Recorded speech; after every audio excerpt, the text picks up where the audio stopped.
구독과 좋아요는 사랑입니다.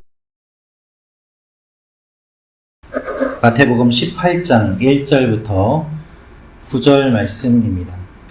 오늘 말씀은 예수님께서 그 아들들이 세를 면할 것이다 라는 말씀을 하신 이후에 등장하는 본문입니다. 물고기의 입에서 성전새가 나왔고 그 뒤에 이어서 나오는 본문이 오늘 본문인데, 오늘 본문에서는 천국에서 누가 큰 사람입니까? 라고 물어보는 제자들의 질문이 나옵니다. 오늘 이 말씀을 통하여서 우리가 알 수 있는 몇 가지 내용이 있습니다. 첫째로 제자들의 관심은 다른 데 있습니다 라는 것입니다. 제자들의 관심은 다른 데 있습니다. 우리 1절 말씀을 다시 한번 읽어보겠습니다. 시작. 그때 제자들이 예수께 나와 이르되 천국에서는 누가 크니이까? 아멘. 여러분, 제자들이 예수님께 질문하는데요, 천국에서는 누가 큽니까? 라는 질문을 합니다. 여러분, 이 질문 자체가 잘못되었고 모순되었음을 제자들은 모릅니다. 천국에서 높낮이가 있다면 그것이 왜 천국이겠습니까? 그렇죠? 그러니 당연히 천국에서는 누가 높은지 굳이 따질 필요가 없습니다. 사람들이 생각하는 기준이 천국에 적용된다면 그것이 왜 천국이겠습니까? 그런데 제자들은 이러한 모순된 질문이라는 것을 모른 채 천국에서는 누가 큽니까? 라고 질문을 합니다.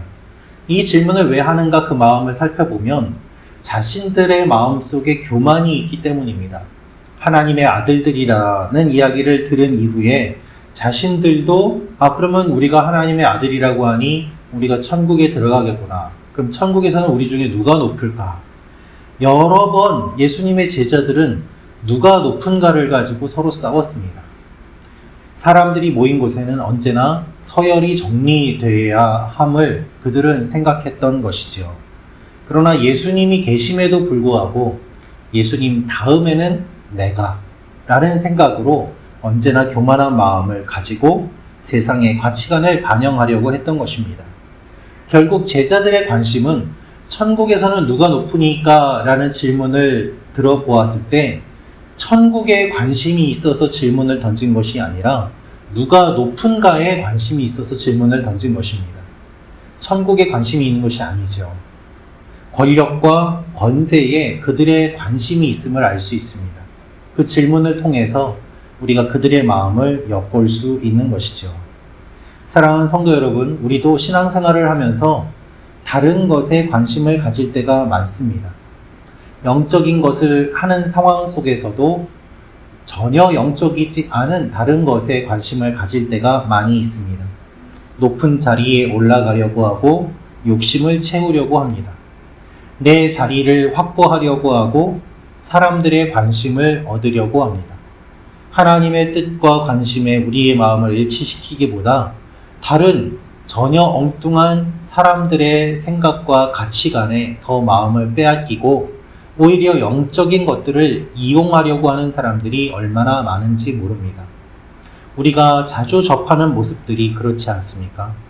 자극적인 제목의 유튜브와 설교와 그 내용들을 살펴보면 하나님 나라를 위한 것, 영적인 것이라기보다는 오히려 조회수를 올리기 위해서, 그리고 또한 사람들의 관심과 이목을 집중시키기 위해서 하는 것들이 많이 있음을 볼 수 있습니다. 내가 기도 열심히 하는 가운데서도 하나님께 집중하기보다 내가 이만큼 기도하면 누군가가 나를 알아주겠지라는 마음이 든다면 그 기도는 방향을 바꾸어야 할 기도일 것입니다. 오늘 나의 마음은 어디에 있는지 기도하면서 하나님 앞에 돌아보는 시간이 되기를 원합니다. 두 번째로 알 수 있는 것은 낮추는 사람이 높아집니다 라는 것입니다. 낮추는 사람이 높아집니다. 마태복음 18장 3절 4절 말씀 같이 읽겠습니다. 시작. 이르시되 진실로 너희에게 이르노니 너희가 돌이켜 어린 아이들과 같이 되지 아니하면 결단코 천국에 들어가지 못하리라. 그러므로 누구든지 이 어린아이와 같이 자기를 낮추는 사람이 천국에서 큰 자니라. 아멘. 예수님께서는 제자들이 이해할 수 있도록 큰 자라고 이야기를 하십니다. 높은 자라고 이야기하지 않으세요. 큰 자라고 하십니다. 왜 이렇게 큰 자라고 하시는가 하면 이 아이가 작았기 때문입니다. 역설을 설명하시기 위해서 이렇게 하신 것이죠. 2절 말씀을 보면 한 어린아이를 불러서 그들 가운데 세우셨다라고 되어 있는데, 이것을 보면 어린아이도 예수님이 말씀하시는 현장에 있었음을 알 수 있습니다. 어린아이도 말씀을 들었고 어린아이도 주님과 함께 하였습니다. 그리고 지금 이 어린아이는 주님 품에 안겨서 예수님이 말씀하시는 천국에서 누가 높은 자인가라는 중요한 말씀을 듣고 있는 것이죠. 이 어린아이라는 표현은 사춘기에 이르지 않은 아이, 훈계가 필요한 사람, 누군가에게 소중한 자, 이런 뜻입니다. 말 그대로 작은 자예요. 어린아이는 누군가에게 의존하지 않으면 살 수 없는 존재입니다. 우리는 어린아이라고 하면 순수한 존재라고 생각합니다. 어린아이와 같이 되지 않으면 안 된다. 나도 순수하게 살아야 되겠다. 주님은 그 말씀을 하신 것이 아닙니다. 아이들은 의외로 순수하지 않습니다. 아이들은 영악하기도 합니다. 그렇기 때문에 주님께서 말씀하신 것은 순수에 대한 이야기가 아니라 이 어린아이들이 누군가에게 의존하지 않으면 안 된다. 약하다, 작다는 것이죠. 주님께만 의존하지 않는 사람은 천국에 들어갈 수 없다는 것입니다. 하나님 앞에서 작아지지 않은 사람은 천국에 들어갈 수 없다는 것입니다. 자기를 낮추는 사람이 천국에서 큰 자다라고 오늘 말씀에서 분명히 말씀하고 계십니다. 그렇기 때문에 순수함과 관계가 있는 것이 아니라 의존하고 낮추어야 천국에서 높은 존재라고 말씀하십니다. 은혜로운 사람은 언제나 자신을 낮춥니다. 성령 충만하다고 하면서 교만하다면 그것은 진정한 성령 충만이 아닐 것입니다. 정말 열심으로 섬기시는 분들, 정말 매일 기도하시는 분들, 그런 분들은 조용히 묵묵히 하나님께서 맡겨주신 자신의 자리를 그 자리에서 그대로 감당하시는 모습을 많이 봅니다. 그러나 그렇지 않은 분들은 조금만 해도 시끄럽게 자신이 이와 같은 일들을 했다고 크게 이야기하는 모습들을 많이 보게 되죠. 하나님과 우리와의 관계를 생각해 볼 때 은혜는 주는 쪽이 있고 받는 쪽이 있습니다.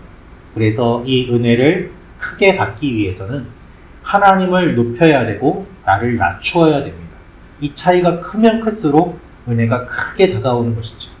하나님은 낮추고 나를 높이면 하나님에게서 은혜를 받을 수가 없습니다. 이것이 영적인 원리입니다. 그래서 기도 가운데 나를 낮추고 하나님을 높이는 일을 통하여 우리의 삶에 은혜가 풍성해지기를 기도합니다. 마지막으로 알 수 있는 것은 죄의 무서움을 알고 끊어내야 합니다 라는 것입니다. 죄의 무서움을 알고 끊어내야 합니다. 마태복음 18장 8절에서 9절 말씀 같이 읽겠습니다. 시작.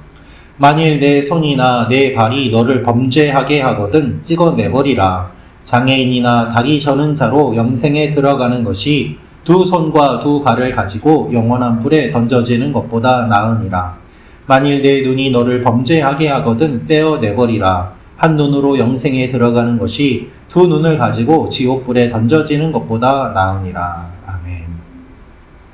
예수님께서는 어린아이처럼 되지 않으면 하늘나라에 들어갈 수 없다라고 말씀하시면서 또한 어린아이를 실족시키면 안 된다라고 말씀하십니다.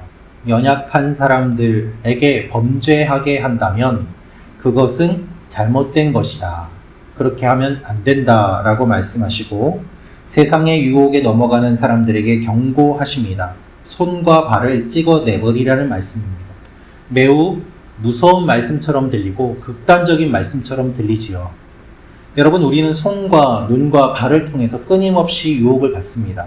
그러면 우리는 모두 다 이걸 다 잘라내야 된다는 말씀입니까? 그렇지 않습니다. 주님의 말씀은 그만큼 죄의 무서움을 알라는 것입니다. 여러분, 내 위에 암이 걸렸다고 생각해 보십시오.